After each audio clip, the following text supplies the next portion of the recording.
ಧರ್ಮಸ್ಥಳದಲ್ಲಿ ಸರಣಿ ಹತ್ಯೆ ಆರೋಪ, ದೂರುದಾರ ಕೋರ್ಟ್ಗೆ ಹಾಜರು.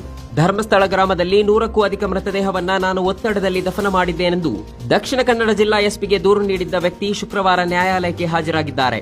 ಬೆಳ್ತಂಗಡಿ ಹೆಚ್ಚುವರಿ ವ್ಯವಹಾರಿಕ ನ್ಯಾಯಾಧೀಶರು ಮತ್ತು ಪ್ರಥಮ ದರ್ಜೆ ನ್ಯಾಯಿಕ ದಂಡಾಧಿಕಾರಿ ಮುಂದೆ ದೂರುದಾರ ಹೇಳಿಕೆ ನೀಡಿದ್ದಾರೆ.